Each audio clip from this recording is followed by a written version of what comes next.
comedian David Boyle, and I'm quitting alcohol.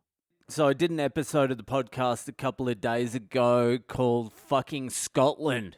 And in it, I was telling a story about the first time I met my mate Pauly, my Scottish mate Pauly. And I said I would tell the story of the last time I saw Pauly. And that's what I'm going to do tonight. I'm going to tell you the story of the last time I saw my Scottish mate Pauly. I'm going to do it before I forget, and it ends up being another 3 years before I tell it. So I was thinking about it today. I cannot for the life of me remember what I did that night. It's just blank. There's nothing there. It is just a wall of blackness. I would have to do like an ayahuasca ceremony to open up that memory because there's nothing there. But we were in Sydney. It must have been like 12 years ago now. And like I said, I can't remember at all what we did that night. It could have been Pauly's going away party. We could have been in Newtown in Sydney, in the city. I just can't remember it all. But I remember the daylight and when we started taking acid. My memory kicks in when we started taking acid. I must have been blacked out until then. So there was a big group of us. There was Pauly, there was my mate Jakey, there was my mate Horn, there was my ex-girlfriend there. There was a girl Horn was sort of hooking up with. There was a bunch of people. I can't even remember everyone that was there. I think my mate Morgan was there as well, but I'm not 100% sure on that one. But I had a bunch of acid. I had like 25 acid trips. So did the other boys, fucking Jake and Horn. They had their acid too because we bought a big bunch of 100 fucking tabs and split it up. So we all start taking acid except for my girlfriend. She didn't take it. She was on pills, which is a bad combination. If you're in a group and they're all taking drugs, you want to be taking the same drugs. You don't want to be the only one on pills amongst a bunch of acid takers, because I remember it wasn't pretty. I could see like the industrial type fucking twanging vibe, tinny, it was like a tinny feel just emanating from her personality and her being while I was on acid. I'm like, yeah, this is jarring. Looking at your head is jarring. And she's gurning, and I'm like, this is not good. So we're heading through the city on the way to the casino. You have to cross a bridge over water, and no one's getting anywhere. There's too many people. There's like 7 or 8 people. Everyone is tripping, and there's just too many people to wrangle. So I had to take control of the situation.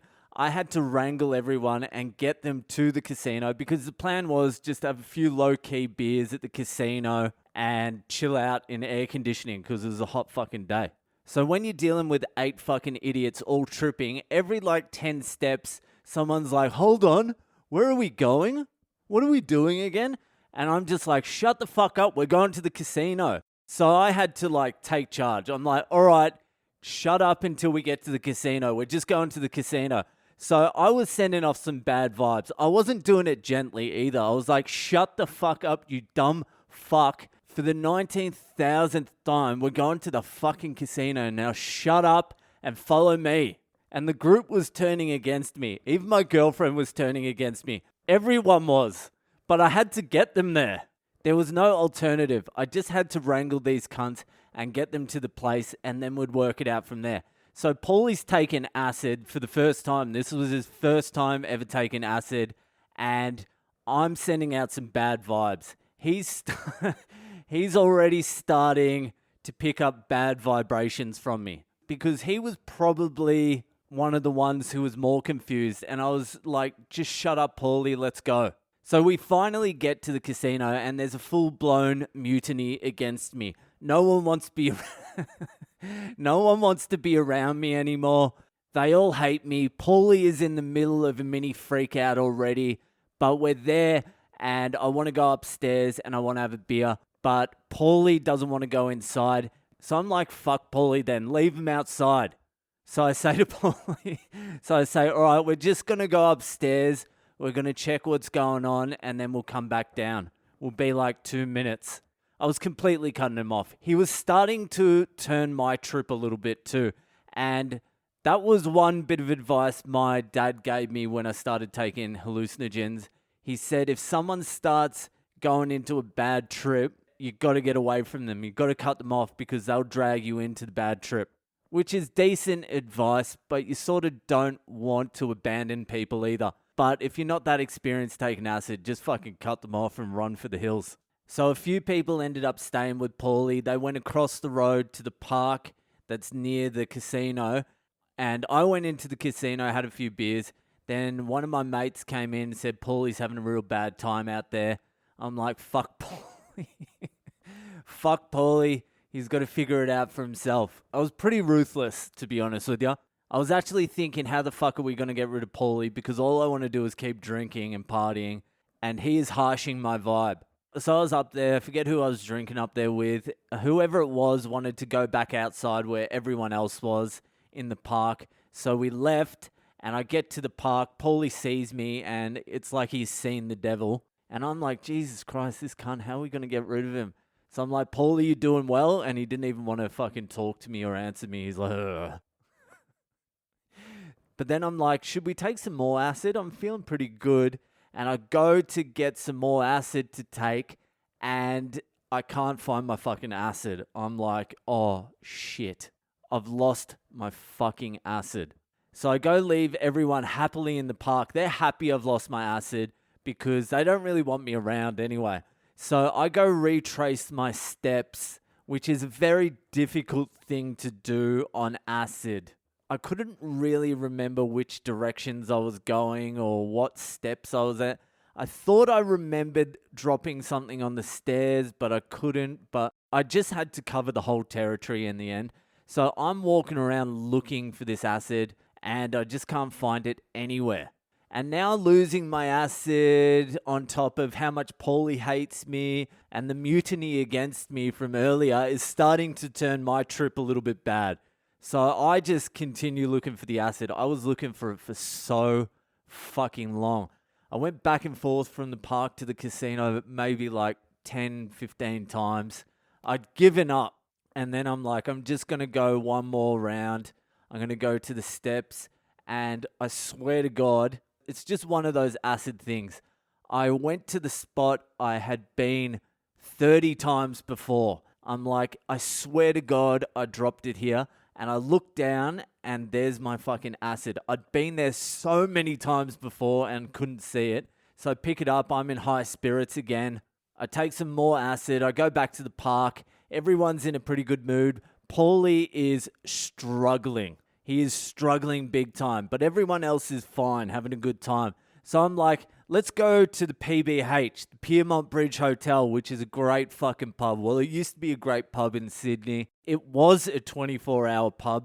It's one of those pubs you would end up at like 5 a.m. and they would still let you in. They wouldn't let you in every single time, but mostly they would. Great pub to be at night and keep drinking into the daytime and afternoon. Love that place. So we all start heading over to the PBH, which is like a 200, 300 meter walk, however fucking far it is. It's not that far. And you can see the look of horror on Pauly's face. He thought he was just going to be sitting in the park for the rest of the day. He was trying to mentally deal with just sitting in the park for the rest of the day. And then me, the devil, walks in and says, let's go have a few beers at the PBH. And that threw him even more. He's like, what? Where are we going? What are we doing?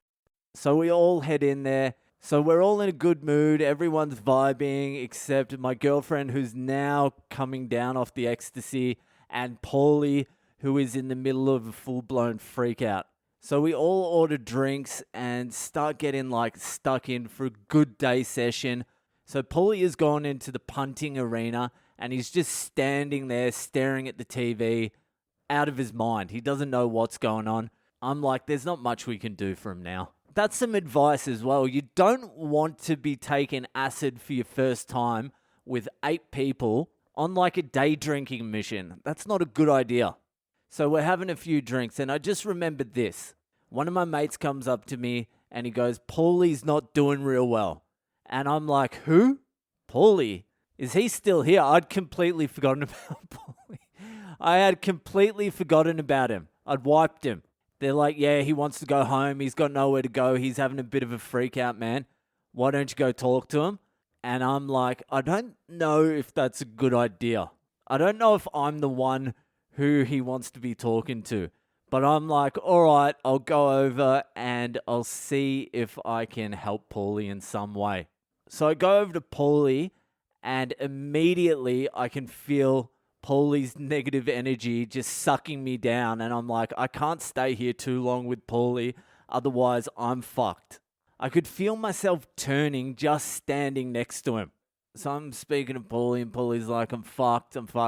And I'm like, yeah, probably the best thing for you to do now is just catch a taxi somewhere, get a hotel or something, just chill out. Yeah, just go somewhere else. And he's like, I'm fucked, man. I'm like, yeah. And in the middle of this little conversation where he's sucking me down and I need to bail, out of nowhere, like the gods. This is another one of those acid things that only happens on acid. Like it was a sick joke from the gods. I'm having this little conversation with Paul, and out of nowhere, this guy walks up to us. Well, not even to us. He walked directly up to Pauly. And I'm like, fuck, what does this guy want?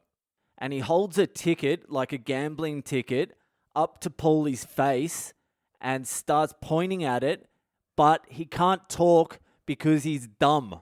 So he's going... And I'm like, what the fuck is going on? And I thought it was a joke for a second. I thought it was some guy fucking taking the piss. But this guy just kept on going. And I'm looking at this guy and I'm like, oh fuck. He's deaf and dumb. Where the fuck did this cunt come from at like 11 a.m.? And he just doesn't stop. He's just... And I look at Pauly, and Pauly's mind melted. It melted in front of me. He just could not process what was going on. So I look at Pauly, and I look at the dumb guy who's still going... And I look back at Pauly, and I pat him on the back, and I'm like, good luck with that, mate. I'm out of here. And I bailed back to the bar where all the rest of our friends are watching, drinking a beer, fucking laughing their heads off. And Pauly stayed there speaking to this deaf and dumb guy. The guy couldn't hear him either. Pauly's like, who are you? What is this? Like he ended up having a full fucking meltdown in the pub speaking to this deaf and dumb guy. And the deaf and dumb guy didn't know what the fuck was going on. He just thought it was a normal day. But watching Pauly on his first acid trip in the middle of a freak out, trying to speak to this deaf and dumb guy... It was good. It was good fun. I had to get away from it. I was like, thank God that wasn't me. So that was the last time I ever saw Pauly. I spoke to him a couple of times briefly afterwards, but word got back to me that he blamed his bad trip on me for the bad vibes I was sending out. Which I completely understand, but I didn't send the fucking deaf and dumb guy over there. That's God. What did you do to fucking God? Anyway, that's it for tonight. If you're enjoying the pod, keep sharing it around and I'll see you the fuck later.